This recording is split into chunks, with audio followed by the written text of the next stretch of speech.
Bonjour, rebonjour, ceux qui étaient là tout à l'heure. Il est né en Algérie de parents inconnus. Il fut du début des inconnus. Pourtant, à Pau, c'est loin d'être un inconnu parce qu'il vient souvent faire des lectures, raconter des histoires accompagnées de l'orchestre de Pau. Vous allez voir que notre invité gagne à être connu. Smaïn.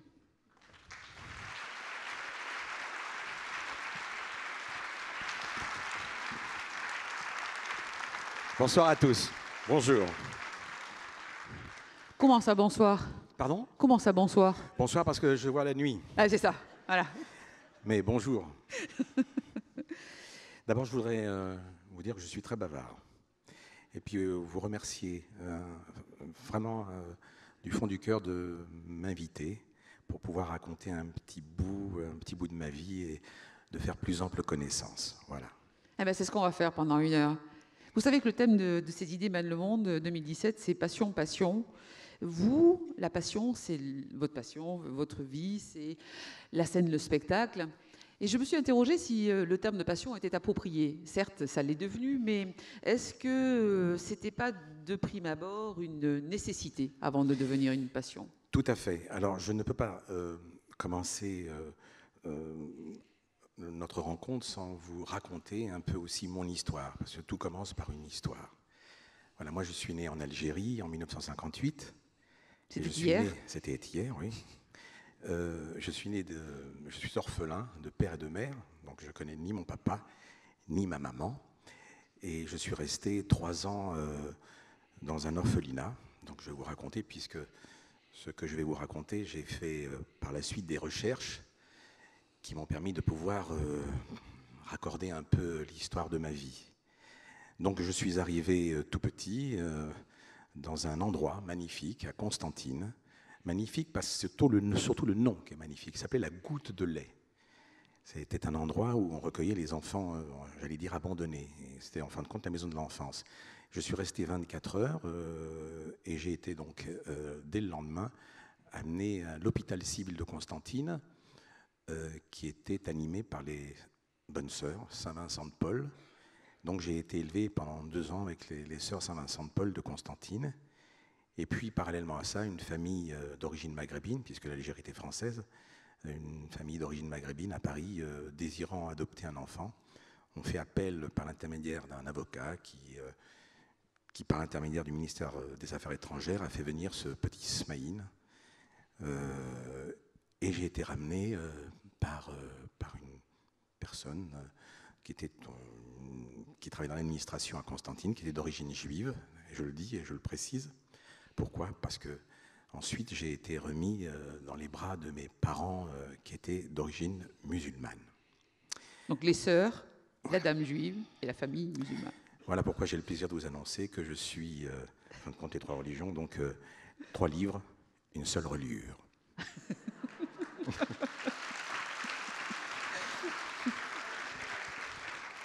Et qui font la richesse d'un homme quand même. Parce que... Oui, et c'est pour ça que vous disiez le mot passion. Le mot passion, il est lié aussi peut-être à cette, on va dire, de douleur. Vous savez, de ne pas savoir qui on est. Vous savez d'où vous venez. Peut-être que vous ne savez pas où vous allez. L'orphelin, lui, il est suspendu. C'est un peu la plume d'un ange, vous voyez, qui n'a pas atterri sur terre. Moi, je ne sais pas d'où je viens et je ne sais pas où je vais. Suspendu. Alors, quand on est suspendu, quand on est un enfant en enquête, on va trouver des subterfuges. On appelle ça l'intelligence, je ne sais pas.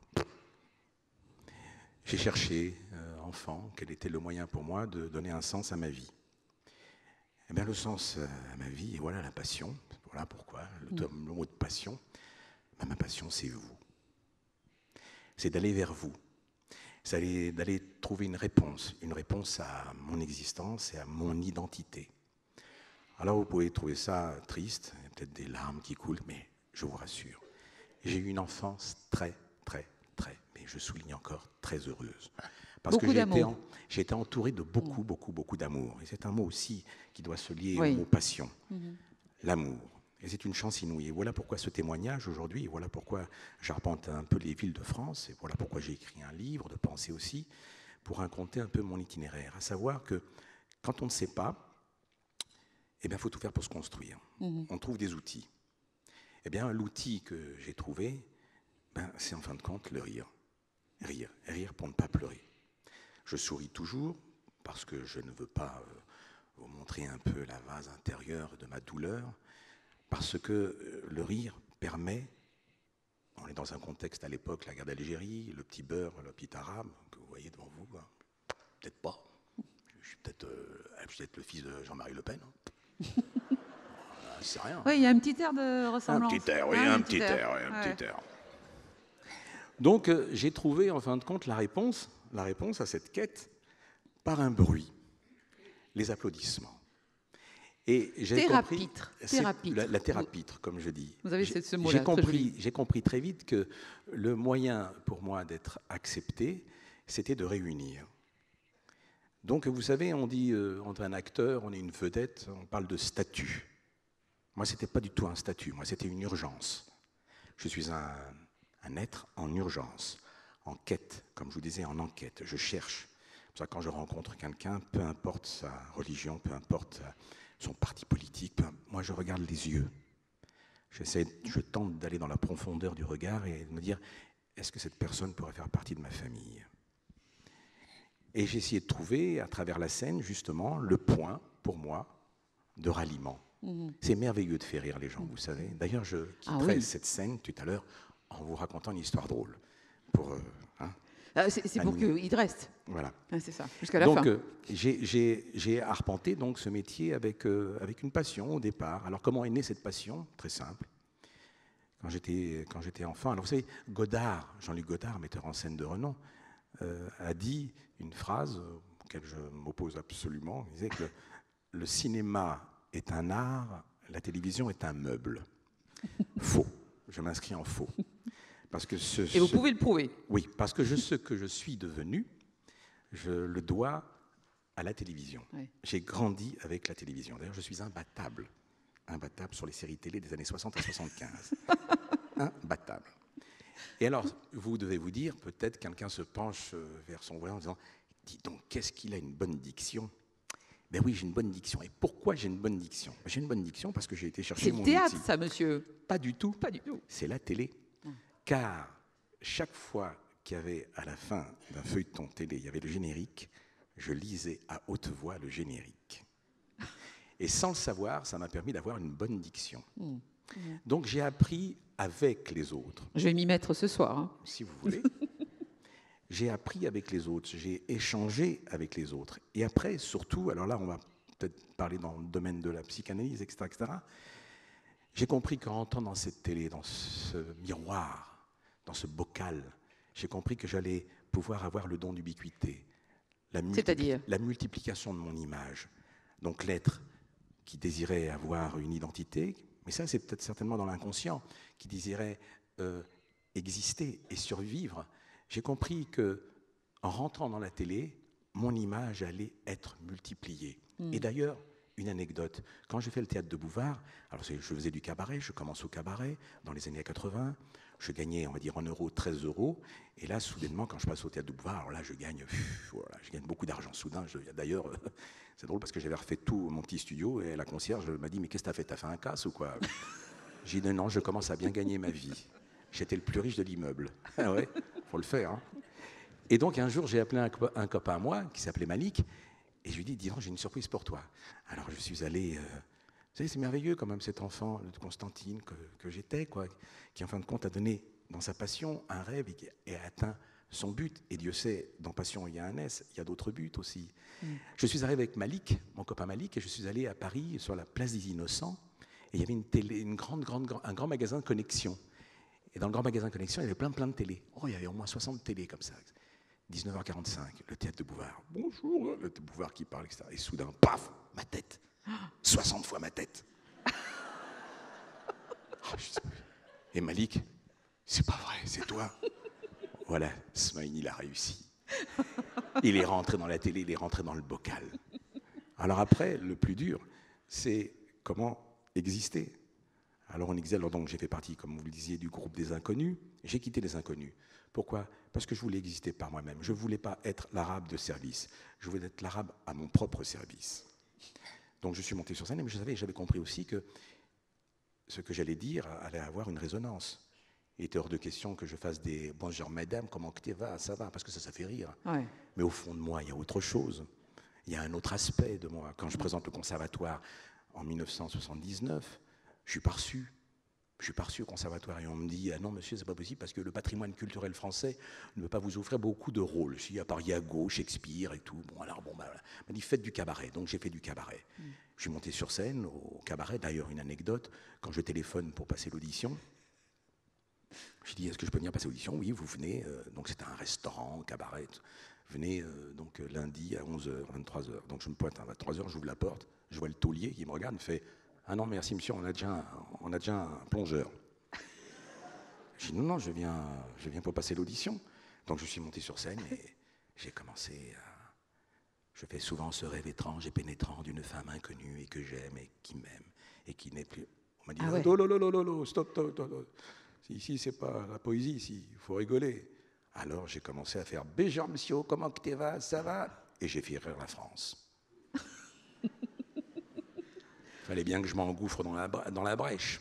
Il n'y en avait pas. Mais au fond de moi, il y avait certainement autre chose. Alors j'ai commencé à écrire des sketchs. La reconnaissance, parce que c'est ça aussi que vous recherchiez à l'époque. La reconnaissance, et vous avez cette très jolie phrase, « L'Algérie est mon pays de naissance, la France est mon pays de reconnaissance. » Oui, bien sûr.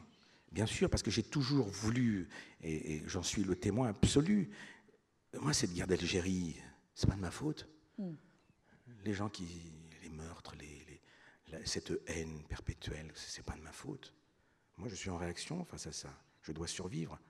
Survivre, c'est l'amour, c'est aller vers l'autre. Donc, c'est ce que j'ai fait. Et j'ai trouvé dans mon métier, justement, cette réponse, l'idée du partage. D'ailleurs, je me permets de vous faire une réaction. Est-ce que vous pouvez applaudir? Applaudissez.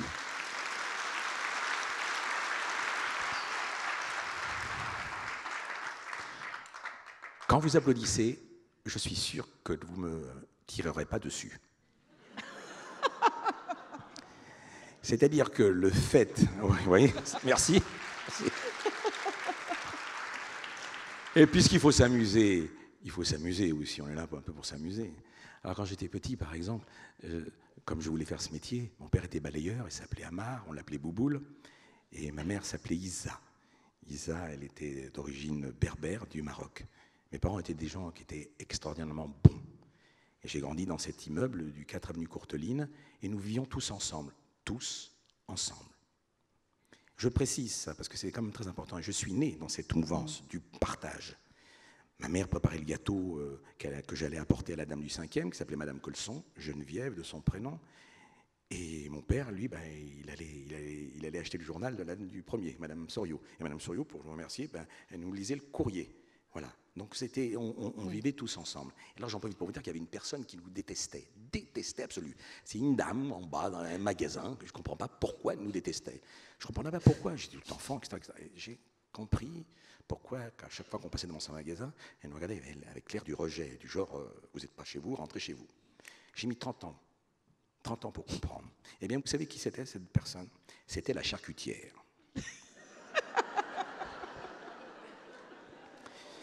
Donc je me suis dit, Ismaïl, il va falloir que tu fasses. Il va falloir qu'on habite tous ensemble. Et voilà. Et donc quand j'étais môme, j'ai commencé ce métier parce que vous savez, il y a ce qu'on appelle le référent.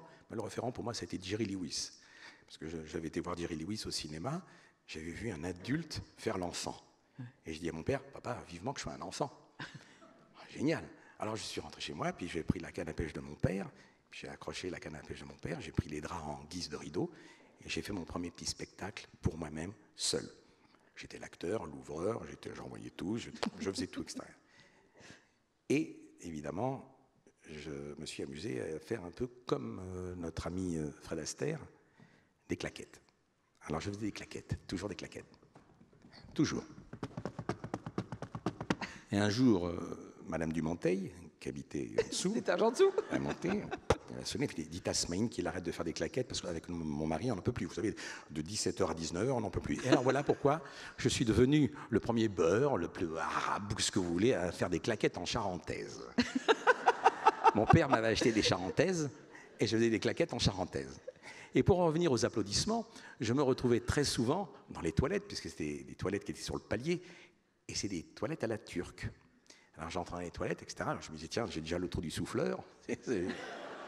Ah bah oui, super. Et quand je tirais la chasse d'eau, j'avais l'impression d'entendre des applaudissements. Regardez, allez-y.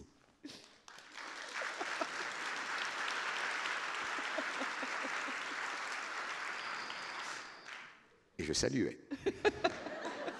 Et mon père, de l'autre côté, il fait « Papa, Smaïn, dépêche-toi, et le couscous qui t'attend. » J'ai dit « Attends, papa, j'ai encore un rappel. » En gros, j'ai ri, et je ris pour ne pas pleurer. L'humoriste, le comique, nous avons une conscience absolue de ce monde. Si on se laisse aller, non, ça n'ira pas.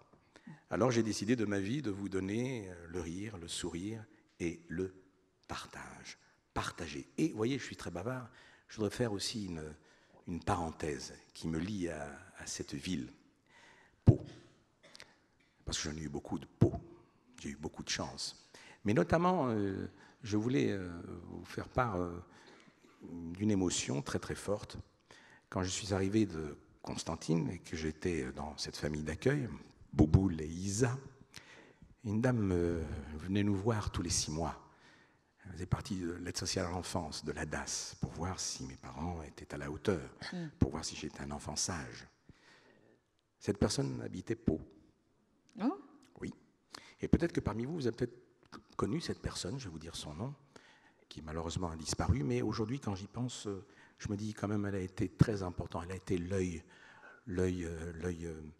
d'affection aussi pour moi. Elle s'appelait Madame la Maison. Peut-être que vous avez connu, elle habitait Pau, elle a disparu aujourd'hui, et je voudrais peut-être comme ça indirectement, voilà, lui rendre hommage. Voilà. C'est cette France que j'aime, cette France du partage, cette France aimante. La France est un grand pays. Je ne fais pas de politique, monsieur Bayrou, ne vous inquiétez pas, je n'ai aucune envie et désir d'être politicien. Mais je dis que la France est un grand pays. La France est un pays, ça a été une terre d'accueil pour moi, et j'ai tenté à ma manière de lui rendre. Dans un élan de partage. Pourquoi? Parce que ne sachant pas d'où je viens, il est merveilleux de retrouver dans chaque regard que vous me portez un membre de ma famille. Voilà, vous êtes ma famille en gros.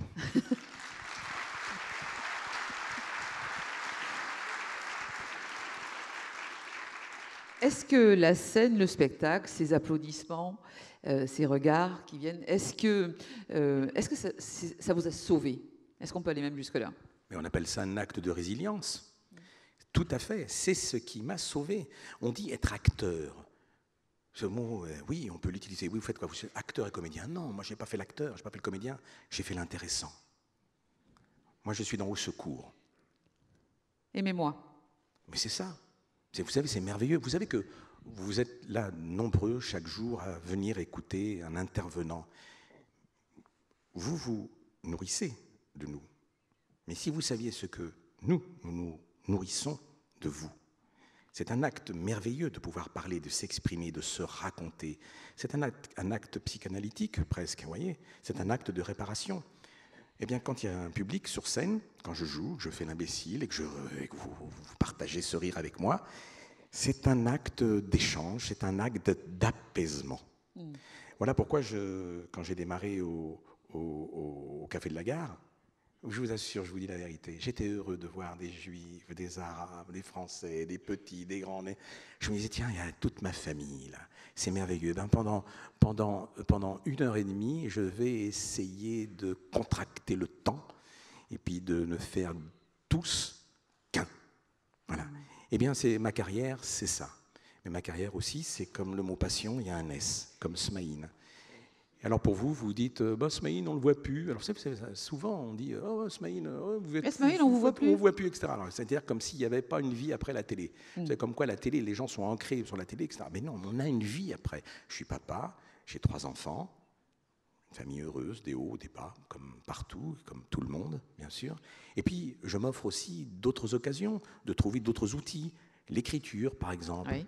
Je voudrais rendre hommage aussi et le saluer, s'il est parmi nous, Faisal Karoui, qui m'a donné l'occasion justement de venir pour la première fois sur cette scène de Pau et de pouvoir écrire des contes musicaux. Vous allez revenir d'ailleurs. J'espère, avec grand plaisir. Mais voyez, par exemple, je me suis dit qu'en étant parmi l'orchestre, je me dis, ben, vous savez, une voix, c'est un instrument. Eh bien, faire partie de l'orchestre, c'était le rêve d'enfant. Nous avons tous eu ce rêve d'être chef d'orchestre. Eh bien, moi, me retrouver avec tous ces musiciens, avec chacun sa partition, avec le directeur, le chef de l'orchestre, avec l'intéressant, qui fait l'intéressant, qui raconte et qui se raconte. J'ai dit, mais c'est quand même extraordinaire. C'est une famille, avec chacun sa partition. C'est aussi le vivre ensemble, pour une belle harmonie. Une famille que vous construisez, que vous êtes construit. Bien sûr. Vous avez dit il y a quelques minutes, vous avez prononcé le terme de réparation, en intégrant un petit peu de dimension psychanalytique. Est-ce que vous avez cette phrase qui est dure quand même? Vous dites j'ai fait le clown pour excuser la faute. Mais quelle faute? Vous vous sentez fautif, coupable de... Pas coupable, non, l'oubli. On m'a oublié. Et c'est extrêmement... à l'intérieur de soi, l'oubli, c'est quelque chose pour un enfant. À la prime naissance, c'est extrêmement brutal. Il faut lire le livre de Boris Cyrulnik, Les vilains petits canards. C'est un bouleversement et on se dit, mais comment on va faire? C'est la guerre d'Algérie, j'arrive en France, je suis un rapatrié d'Algérie, on me regarde l'air patibulaire comme ça, qu'est-ce que je vais faire? Qu'est-ce que je vais faire? J'ai trouvé inconsciemment, peut-être, et c'est peut-être ce qui m'a sauvé, le rire. Anecdote, parce que c'est les anecdotes qui font aussi une vie. J'étais en colonie de vacances, on va se marier un peu là. J'étais en colonie de vacances, et alors moi, j'avais pas le succès avec les filles. J'étais pas beau, comme ça, j'étais maigre, rappelez-vous, j'étais comme ça, etc. Mais je faisais rire. Je faisais rire les nanas. Et faire rire une nana, c'est qu'on avait l'autorisation d'aller dans... La moitié du chemin est fait. Oui, bien évidemment. Non, pas la moitié du chemin, mais en tout cas, le chemin pour aller dans leur dortoir, oui. J'étais le seul petit rebeu... dortoir à 22h à faire rire les copines. Voilà, j'étais là. Les copines, ouais, comment tu fais? Et je les fais marrer. Mais pas de sexualité, rien du tout. J'étais tout petit. Voilà. Et j'ai 16 ans. Et un jour, je pars en colonie de vacances. Et je reçois un courrier, une copine. Smaïn, j'ai envie de te revoir. Alors j'étais tout content et tout. Alors j'ai revu cette jeune fille. Elle avait 16 ans aussi. Et on s'est retrouvés en bas de chez moi. On a fait tout le tour de Paris, comme ça. Puis elle m'a redéposé en bas de chez moi, et près de l'ascenseur, et je la faisais rire. Et elle riait. Et là, elle s'est pissée dessus. Et j'ai vu un filet de pipi couler, et je me suis dit, t'as rien fait. T'as même pas touché, elle se pisse dessus. Ça veut dire que, mesdames, le rire peut avoir une fonction sur l'organe sexuel, presque. Voilà pourquoi on dit, quand on fait rire une femme, elle a la moitié dans son lit. Voilà, donc j'avais compris que c'était une force extérieure, le fait de rire à gorge déployée. Voilà. Gorge déployée. Oui. Vous avez cette expression aussi, j'ai gagné ma vie. Oui, je l'ai gagné. Évidemment, pas au sens pécunier du terme, mais c'est... Aussi. Oui. Mais bon, j'ai gagné ma vie parce que j'ai eu un beau rendez-vous avec la vie. Et c'est le témoignage que je viens vous apporter. C'est-à-dire qu'on peut être absent, on peut avoir l'absence, on peut être un enfant abandonné. J'aime pas le mot abandonné. Pourquoi? Parce que j'estime que ma mère ne m'a pas abandonné. Quand on abandonne un enfant, une mère accouche, elle le laisse au bord du ruisseau, auprès de la fontaine, Jean de la Fontaine, on l'abandonne. Ma mère, cette femme, a eu le courage, elle m'a pris, elle m'a dit, je ne peux pas subvenir à ton besoin, donc je t'apporte, donc je te fais recueillir. On va te recueillir. Donc pour moi, le terme d'abandon n'est pas scié en tout cas en ce qui me concerne. Donc j'ai gagné ma vie parce que j'ai réussi de cette absence à me construire. Et le témoignage que je viens apporter ici, hormis les passions, c'est de dire qu'en fin de compte, on peut être dans l'oubli de nulle part. On peut être blessé dans une existence. Quand on y croit, on peut s'en sortir. Quand on est aidé, on peut s'en sortir. Quand on est aimé, on peut s'en sortir. Je ne suis le témoin que de cette aventure de mon existence. Donc voilà pourquoi je viens témoigner et je vous remercie de m'avoir donné l'occasion de m'exprimer. Mais c'est pas fini. C'est pas fini, il y a encore 35 minutes. La chasse d'eau, la chasse d'eau. Tiens, je vais vous raconter une histoire. Vous voyez, c'est plus fort que moi. C'est un gars, il est avec un mari, avec sa femme.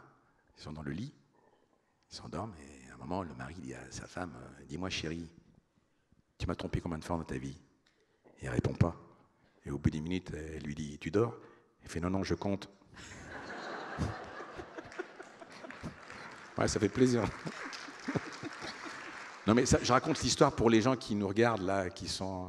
Voilà, parce qu'il paraît qu'il y a des télés partout, voilà.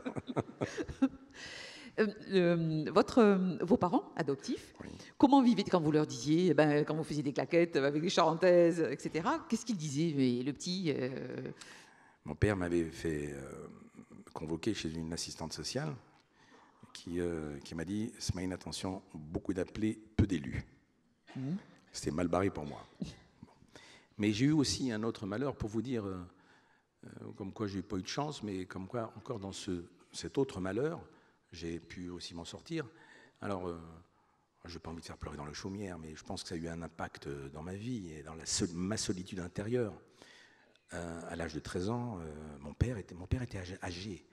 Mon père, il avait au moins, quand j'avais 10 ans, il paraissait en tout cas 55 ans. Vous savez, à l'époque, on disait être né 1905 présumé de la guerre d'Algérie, vous voyez. Donc je ne comprenais pas pourquoi mon père était âgé, etc. Puis un jour, je vais à l'école, puis comme je vous disais, je faisais beaucoup le clown, et un jour, la maîtresse m'a pris par l'oreille, m'a emmené dans l'autre classe, qui était vide, et elle m'a dit, Smaïn, tu devrais bien travailler à l'école, parce que est-ce que tu sais que tes parents, ce ne sont pas tes parents? Je prends dans la gueule à 13 ans que mon père et ma mère ne sont pas mes parents. Alors là, arrêt sur image. Je rentre à la maison, je dois mettre normalement 1/4 d'heure, et là je mets 2 heures. 2 heures pour rentrer chez moi. Et mon père me regarde, mais qu'est-ce que t'as, où t'étais? Et moi j'ai regardé mon père. Et je me suis dit, mais c'est pas mon père. C'est fou, ça, c'est pas mon père. Eh bien, je l'ai doublement, triplement plus aimé. C'est ça qui est extraordinaire, parce qu'il m'envoyait ce que j'attendais, de l'amour. Donc, en fin de compte, qui est le vrai papa? Voilà, on parle d'héritage à la fois génétique, d'héritage... Non, l'amour était là, donc il était l'amour, donc je l'aimais, et encore plus quand mon père est décédé 2 ans après. J'ai perdu mon père à 13 ans, et j'ai perdu ma mère adoptive de nouveau à 17 ans, et je me suis retrouvé dans un foyer de la DAS. Mais c'était trop tard, trop tard. J'avais allumé la télé, et je me suis dit, c'est ça que je veux faire. Je veux être un acteur. Et cet acte de résilience était là. J'étais construit. Alors quand j'ai eu beaucoup de chance, attention, il ne faut pas s'apitoyer, j'ai eu beaucoup de chance, parce que quand j'allais au foyer de l'aide sociale à l'enfance, où je voyais ces pupilles de l'État qui n'avaient ni père ni mère, et qui étaient dans l'errance affective absolue, eh bien moi je me suis dit, quand même, merde, tu as quand même de la chance. Tu t'es construit avec... Et c'est après que je me suis rendu compte, je me suis construit avec de l'amour. Voilà. Et c'est cet amour, et c'est cette image, ce qu'on appelle le référent. Il était hors de question dans ma vie que je devienne un vilain garçon. C'était pas possible. Mon père, un jour, va voir Madame Colson, c'est Madame Colson qui me le répète, et mon père avait un cancer généralisé, et il a dit à Madame Colson, il a dit, je vais partir, qu'est-ce que va devenir Smaïn? Et je me suis dit, quand elle m'a dit ça, non, c'est pas possible. Je ne peux pas relever la tête. J'ai relevé la tête, et j'ai gagné. Voilà. J'ai gagné.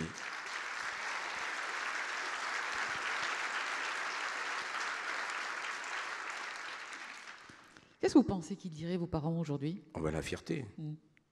Encore une anecdote. J'avais 10 ans. Ma mère est berbère. Les Schleurs, c'est des berbères du Maroc. Alors ma mère était, vous savez, les petits dessins comme ça, puis elle avait son petit foulard, elle était gracieuse, ma mère. Et un jour, je vais avec ma maman et un cousin, on va à l'Olympia, on va voir Johnny Hallyday. Alors ma mère était assise comme ça, elle regardait Johnny, et moi j'étais devant en 10 ans, et j'avais fait croire à ma mère que c'était moi qui envoyais les lumières. Elle était naïve, ma maman. Chaque fois ça s'éteint, je fais ça. Ma mère, c'est toi qui... Oui, c'est moi qui... Toi, c'est maman qui... Et puis 35 ans après, le rideau de l'Olympia s'est allumé, s'est ouvert, Et la première chose que j'ai fait quand j'ai eu ces 2000 personnes devant moi, j'ai regardé là-haut, ma maman. J'ai gagné. J'avais gagné. Et vous voyez, c'est ça, j'en ai un peu les larmes aux yeux, j'essaie de dominer cette peine. Mais pourquoi? Parce que on pleure, non pas on pleure, mais on a une émotion, c'est pas pour ce qu'on s'apitoie, c'est surtout par fierté. C'est-à-dire que j'ai atteint le but, j'ai ouvert la porte. Et je me dis, en fin de compte, que tout ce cheminement, les larmes invisibles que j'ai eues, eh bien aujourd'hui, elles peuvent sortir, ces larmes. Avec humilité, elles sortent. Et aujourd'hui, ce que je suis devenu, je suis un homme heureux. Je suis un homme heureux. On peut être heureux et avoir une petite larme. On peut être heureux et vous émouvoir. Mais je suis un homme heureux. Et je ne vais pas parler que de moi. Je vais parler de nous. En ce moment, nous sommes dans un contexte qui est très difficile. Un contexte qui, moi aussi, me blesse. Parce que ce sont des mecs d'origine maghrébine aussi qui terrorisent. C'est pas de notre faute. C'est pas de ma faute. Chacun a son histoire. Moi, je reviens par rapport à la religion, par exemple. Moi, vous ne me verrez jamais parler de religion. Jamais. Pardonnez-moi, mais je suis totalement opposé. Peut-être que je vais certainement vous offusquer. Mais moi, je ne suis pas pour les propos en première page de Charlie Hebdo. Oui, on a le droit. On a le droit. Mais on a aussi le devoir. Et personnellement, je trouve que je ne me suis jamais immiscé dans le spirituel intérieur, personnel, oui, mais chez l'autre, jamais. Jamais. Je considère que, par mon expérience, je considère que la conscience de Dieu vous appartient, m'appartient, nous appartient, mais c'est une intimité. Et voilà pourquoi je trouve qu'il y a eu certainement des excès qui ont fait que maintenant il y a une perdition absolue. Moi, quand je suis né, quand j'ai grandi dans cette avenue Courteline, mon père, musulman, s'engueulait avec M. Cohen, qui était juif. Ils n'arrêtaient pas de s'engueuler, mais ils s'engueulaient pour le tiercé. Il n'y avait pas de problème de toi et toi et toi et toi. Donc moi, j'ai été écarté dès le début de ma naissance, et grâce peut-être à, non, pas le mot abandon, mais à cet oubli, j'ai été libéré de ça. J'ai été libéré. Mon père ne m'inculquait absolument pas un raisonnement religieux, pas du tout. J'étais libre. Et voilà pourquoi je trouve qu'en ce moment, je suis comme vous, offusqué, blessé, désemparé, complètement désemparé. Mais je sais que j'ai aussi un rôle. Et mon rôle, il est peut-être de continuer à vous faire rire, peut-être mais d'une manière différente. Il est peut-être aussi le fait aussi de créer. Moi, je crée, j'écris. Et si je peux le partager avec vous, j'ai de nouveau, une fois de plus, gagné à tenter de vous transmettre mon émotion. Je suis dans l'émotion, perpétuellement dans l'émotion, raccroché à l'émotion. Je suis né de l'émotion. Donc, jusqu'au bout, je vivrai de l'émotion. Voilà.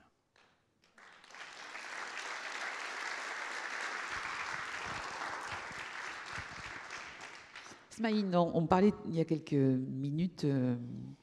C'est difficile, hein?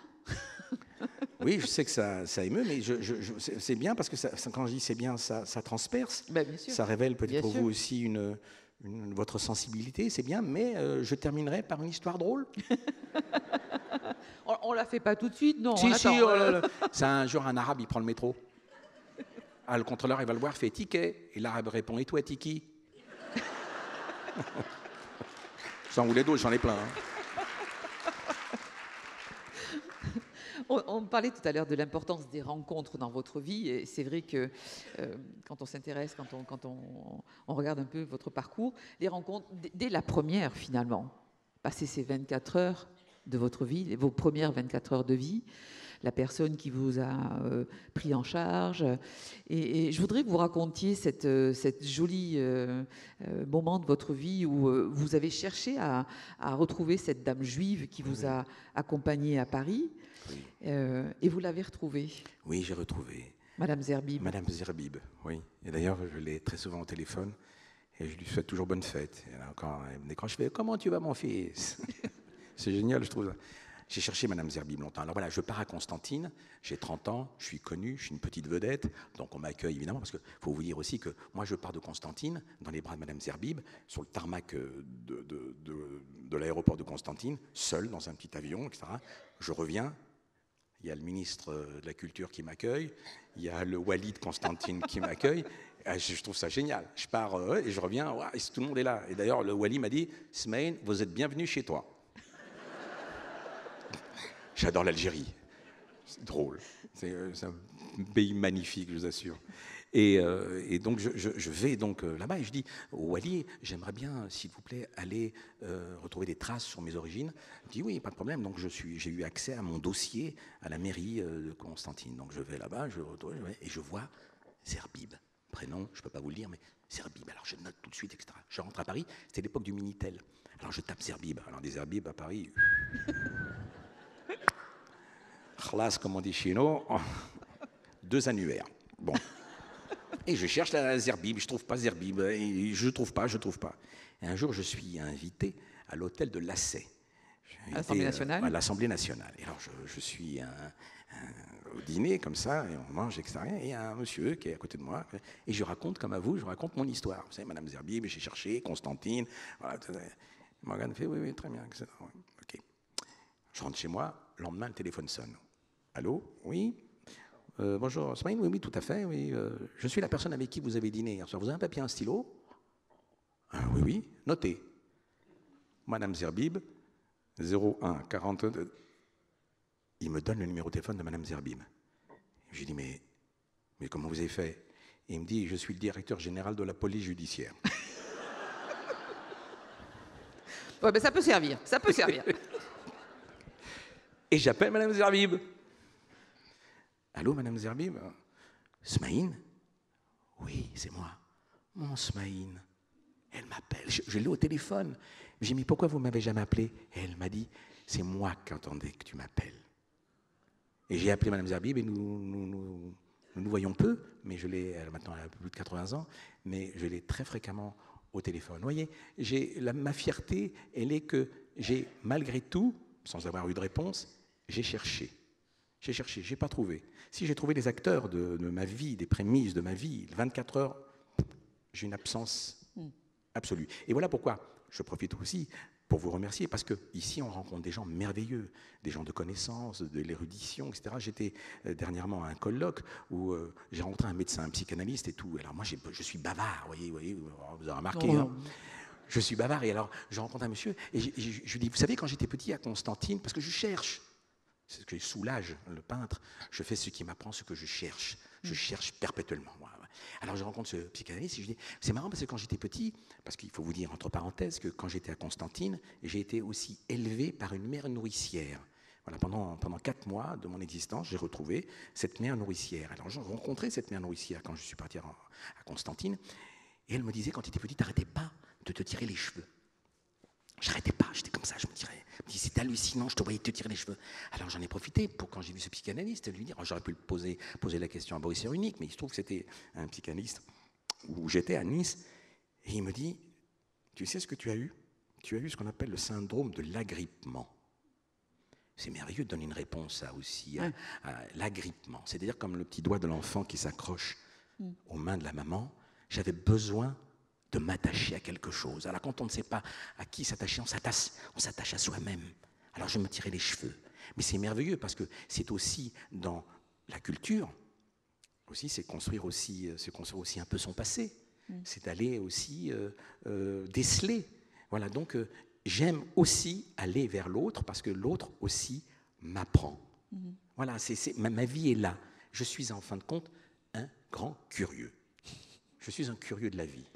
C'est un autre agrippement que s'agripper à l'amour des autres, l'amour que vous rend public. Je cherche l'amour. Alors quand on fait comme un enfant, quand il cherche l'amour, il drague.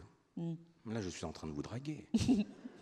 Mais évidemment, je ne vais pas vous mentir. Enfin, on ne résiste pas beaucoup quand même. Hein. Quand je dis draguer, j'essaye d'accrocher, que vos paroles s'accrochent à mes propos. Que quand vous allez sortir d'ici, oh, c'est hypocrite, mais quand vous allez sortir d'ici, vous dire tiens, ce mec, je ne pensais pas comme ça. Oh là là. Il est loin d'être con. Hein. Oh là là. Moi, quand il faisait ses grimaces à la télévision, il me faisait rire, mais alors là, tiens, je vais aller acheter son livre.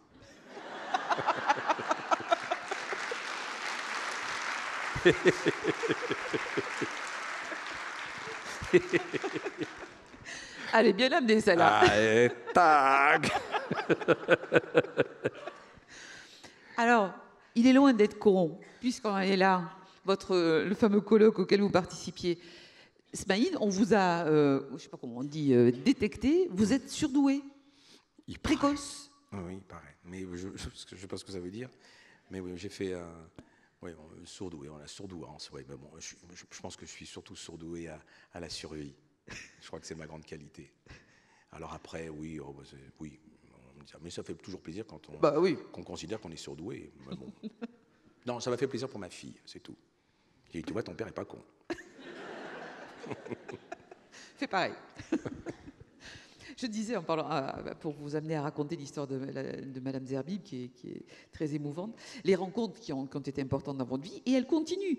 Parce que ce magnifique album que vous avez fait avec Michel Legrand, oui. D'Élite fa dièse. Oui, j'étais au...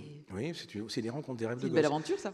Mais oui, c'est pour ça que ce qui est merveilleux dans une existence, c'est quand on écrit sur le bord de son lit, sur ses pages blanches, on écrit des rêves d'enfant.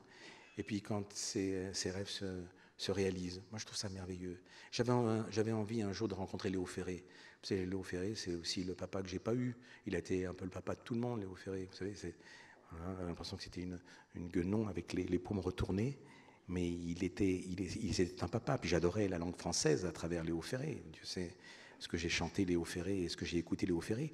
Et alors, quand on était dans le foyer d'aide sociale à l'enfance, rue de Vaugirard, on avait chacun de notre tâche.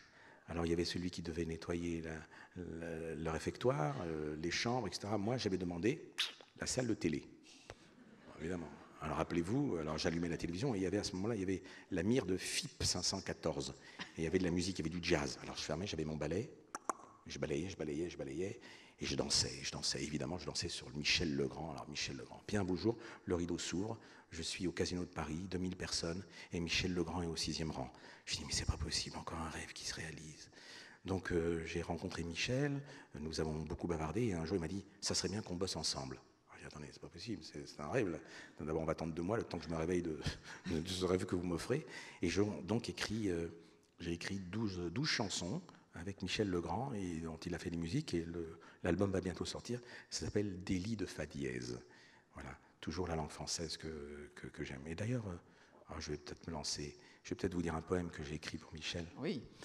Un jour, ma fille était sur le lit. Elle s'endormait et je la regardais. Elle avait 2-3 mois. Et je me suis dit, mais qu'est-ce que tu vas devenir quand je ne serai plus là? Comme mon père qui s'est posé la question. Alors j'ai écrit cette chanson. Et voilà, Michel l'a mis en musique. Et je voudrais la lire. Je suis désolé si j'ai un trou de mémoire. Chanaël a des yeux, de ses yeux en amande, le parfum des épices des contrées de l'Orient. Taquine, câline, petit jeu de patience, Chanaël sagement, en toute confidence. En toute confidence, Chanaël s'amuse des couleurs qui l'entourent, son Pierrot de la lune sur le lit des amants.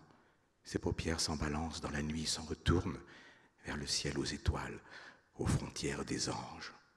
Tu verras, tu auras tant de livres à ouvrir, des amours en cascade, tant de dunes à franchir. Sous des lunes de miel, des mirages d'oasis, le dessin de ta vie, d'un croquis, une esquisse. De ces perles qu'on enfile lentement une à une, du joyau aussi précieux, plus riche que fortune, te viendra cet amour pour la vie et sans peine, comme celui d'un je t'aime qui confirme à la mienne. Voilà.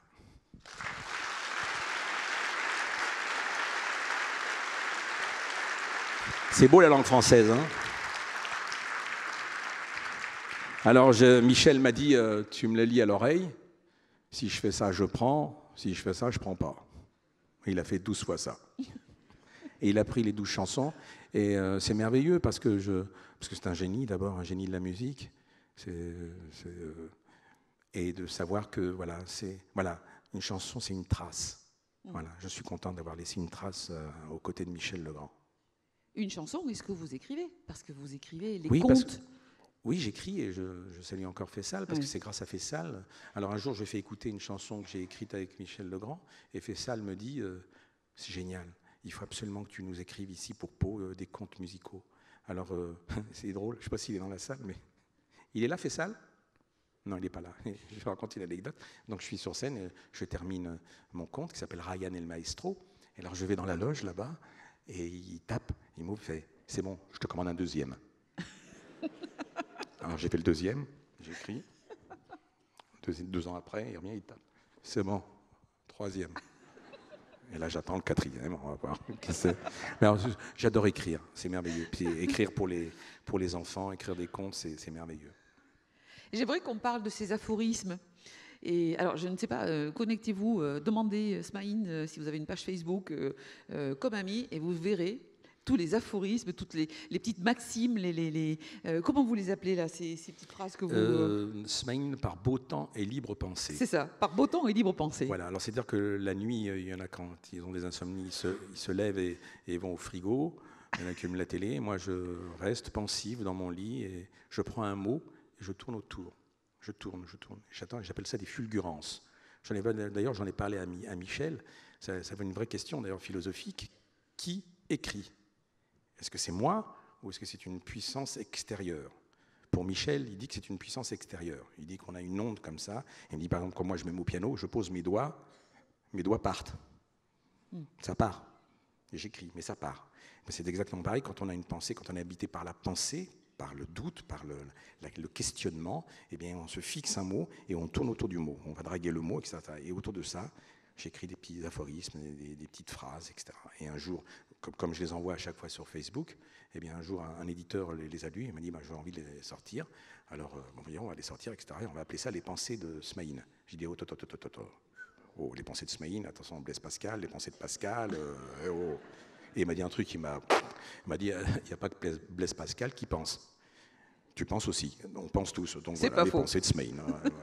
Voilà. Et c'est quoi la fulgurance du jour? Est-ce que j'ai mon portable? Oui, j'ai mon portable. C'est ce matin. Là, vous me prenez, j'espère qu'elle va marcher, mais bon, moi, j'en ai fait plein. Est-ce que, oui, pardonnez-moi. Je regarde. Si c'est pas celle d'aujourd'hui, celle des jours avant. Ah tiens. E égale M. Depuis que j'ai allumé mon portable, je crois que j'ai la touche. Depuis, on ne se quitte plus.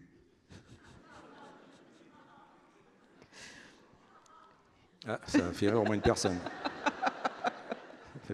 Ah, celle-là. Le soldat inconnu, c'est quand même le seul SDF qui a du chauffage toute l'année.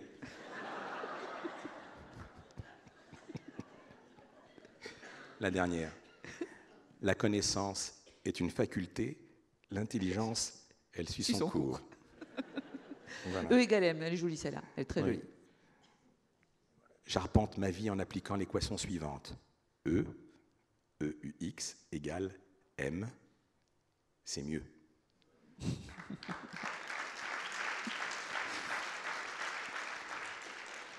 Voilà, je trouve que c'est bien d'écrire comme ça. Mon billet du jour, la richesse n'est ni plus ni moins, un peu plus qu'un peu moins. Et il y en a comme ça quasiment tous les jours. Ah, c'est la dernière. Ouais. Le comble de l'égoïsme. Si tu penses à moi, fais-moi signe que j'y pense aussi. Voilà, c'est merveilleux la langue française. Hein. Pardon. Mais moi, je trouve ça merveilleux la langue française parce que je ne connais pas les autres langues. Malheureusement, je ne parle pas arabe et j'aurais voulu, mais je ne parle que le français. Et je trouve que les interactions entre les mots, les jeux de mots, je trouve ça merveilleux. Alors celui qui m'a donné aussi envie d'écrire, dans les mots, en tout cas la résonance des mots, c'est Guitry. Ah, Guitry, c'est merveilleux. C'est le sens de du jeu, quoi, du jeu de mots. Oui. Guitry qui dit quand je rentre chez moi, je m'enferme pas, j'enferme les autres. Je trouve ça magnifique. Et le mot, c'est une puissance, et c'est aussi une forme d'échange. Moi, voilà, donc j'aime la langue française. Et pas seulement la langue française, la musique classique. Comment vous est venu le goût pour la musique classique? La musique classique, c'est un coup de peau. Oui, j'ai 10 ans. J'errais beaucoup dans les rues de Paris. J'allais souvent au Printemps Nation, et souvent à Saint-Mandé aussi, au Présunique de Saint-Mandé. Et j'étais toujours, c'est bizarre, j'étais toujours rayon disque. J'ai 10 ans et je choisis, je regarde des disques comme ça, et je vois 2 disques. Et je les achète sur photo. Sur photo. Je n'avais pas écouté. Alors je prends 2 disques et je les amène chez moi. J'avais un petit Epaz. J'écoutais la musique. Et là, je mets Gershwin, Rhapsody in Blues. Bonne pioche. J'aurais pu tomber sur Ouais. d'autres. Hein. Mais non, là, je suis tombé sur Rhapsody in Blues. Et ensuite, j'ai écouté West Side Story. Et West Side Story me fait prendre conscience aujourd'hui que quand j'écoutais, j'étais évidemment amoureux d'une petite copine à l'école, et quand j'écoutais Maria, Maria, Maria, je me disais, mais c'est merveilleux parce que cette musique, elle me comprend. Je suis en lien avec cette musique, sauf qu'elle s'appelait Marie-Laure, mais Maria, Maria. Donc j'ai trouvé dans la musique aussi une réponse. Et pour parler de musique classique, véritablement de musique classique, je rencontre la musique classique, j'ai 13 ans. Je vais en colonie de vacances, au retour de colonie de vacances, je devais aller à l'école, et il se trouve que non, je n'allais pas à l'école, et mon père avait trouvé, alors vous vous rendez compte, mon père avait décidé de m'inscrire dans une manécanterie, qui est une chorale, quand c'est une chorale. Donc j'étais inscrit à la chorale des petits chanteurs du Marais à Paris. Donc de nouveau, j'étais le premier beurre à avoir une petite croix en chantant à Saint-Eustache. Vous vous rendez compte? Voilà. Ils étaient très transgressifs, vos parents, finalement. Oui, donc j'étais. Et alors, le jour de l'audition, quand je monte les escaliers, j'entends. Et là, je m'arrête, je vous assure, je vous dis la vérité. Je monte, c'était à Paris, à l'église Saint-Gervais, aux répétitions. Je monte et j'entends l'Ave Verum Corpus de Mozart. Je me dis, qu'est-ce que c'est beau, celui-là. Ah, je ne sais pas ce que ça veut dire, mais qu'est-ce que c'est beau. Et donc, je suis rentré dans la manécanterie et j'ai chanté Ave, Ave, Verum Corpus, Natum de Maria Virgine,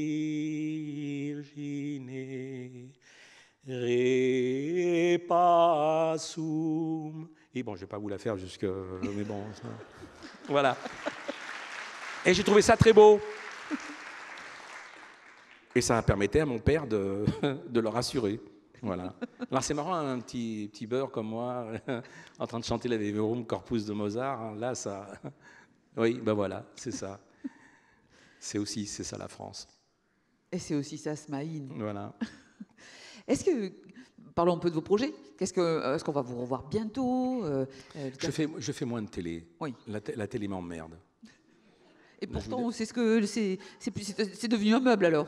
Oui, c'est ça. Pourtant, non, j'ai rêvé la télé, mais maintenant la télé, j'ai pas envie. J'ai pas envie de. Voilà. J'ai fait quelques émissions, je me suis emmerdé, donc j'ai décidé, je suis moi-même, et on m'invite souvent, mais j'ai pas envie d'y aller. Alors, c'est vrai que ça c'est désobligeant pour les gens, parce que dehors, on ne vous voit plus. La télévision, c'est un point de ralliement pour vous. Dire, oh, tiens, ben, on le voit, il existe et tout. Non, j'ai plus envie de faire la télé. J'ai envie, le S, oui. J'ai envie de m'exprimer d'une autre manière. Bon, là, je viens de tourner un film avec Jean-Marie Bigard. Je fais une parenthèse, qui est un mec extraordinaire, Jean-Marie Bigard, parce que sous les histoires que vous ne connaissez peut-être pas, ou les histoires un peu insolentes, etc., c'est un homme qui est très, très attachant. Donc, ce qui veut dire aussi, souvent, derrière... c'est ça, il faut passer. Il mérite de se raconter, Jean-Marie. Donc, j'ai fait un film avec Jean-Marie Bigard. Donc, là, je fais la mise en scène d'une pièce de théâtre à Paris. Voilà, je vais vers ce qui m'étonne. Voilà. Et la vie, c'est ça. La vie, c'est des initiatives. La vie, c'est demain. Donc, j'ai été, je suis, et j'attends d'être.